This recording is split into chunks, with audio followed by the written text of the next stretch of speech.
আসসালামু আলাইকুম বন্ধুরা, আশা করি আপনারা সবাই ভালো আছেন এবং সুস্থ আছেন। সিভিইউ বাইকের দাম কত বা সিভিইউ R15V4 বাইকের দাম কত সেটা আজকের ভিডিওতে বলবো। সিভিইউ মানে কি সেটাও বলে দিচ্ছি।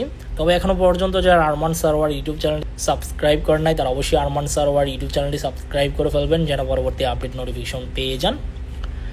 সিভিইউ মানেটা কি আমি যদি এক বাক্যে বলতে যাই, আপনারা সবাই কম বেশ জানেন বাংলাদেশে আনঅফিশিয়াল শোরুমে ইয়ামা বাইকগুলো পাওয়া যায় বা ইয়ামা R15 ইন্দোনেশিয়ান পাওয়া যায়।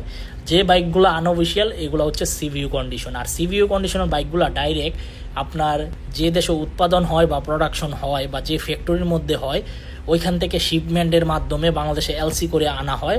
আস্ত একটা বাইক কার্টন অবস্থায় থাকে বা পাতলা হার্ডবোর্ড এসবের মধ্যে প্যাকিং অবস্থায় থাকে।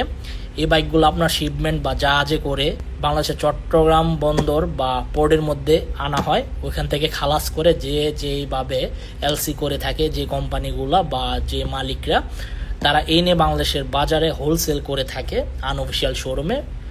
পাইকারি শোরুমগুলা আপনার থার্ড পার্টি আনঅফিশিয়াল শোরুমগুলোর মধ্যে সেল করে থাকে। ওই শোরুমে আপনার এই বাইকগুলো ডিসপ্লেতে দেওয়া হয় অ্যান্ড এটা হচ্ছে সিভিইউ কন্ডিশনের বাইক। আর সিভিইউ কন্ডিশনের বাইকের বিল্ড কোয়ালিটি একটু ভালো থাকে বেশি সিকেডি কন্ডিশনের বাইকের তুলনায়। তো এই সিভিইউ কন্ডিশনের বাইকের প্রাইস চলতেছে আপনার 5,60,000 টাকা। তো যারা নিতে চান অবশ্যই নিতে পারেন, 5,60,000 টাকা আস্কিং প্রাইস চলতেছে। আর সিকেডি কন্ডিশনের বাইকের দাম বেশি, সিভিইউ কন্ডিশনের বাইকের দাম কম, বাট সিভিইউ কন্ডিশনের বাইকের পারফরমেন্স কিন্তু ভালো দেয় সিকেডি কন্ডিশনের তুলনায়।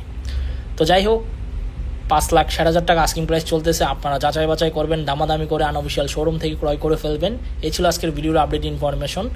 দেখা হবে ইনশাল্লাহ পরবর্তী ভিডিওতে। সবাইকে অসংখ্য ধন্যবাদ ভিডিওটি প্রথম থেকে শেষ পর্যন্ত দেখার জন্য, অ্যান্ড আল্লাহ হাফেজ।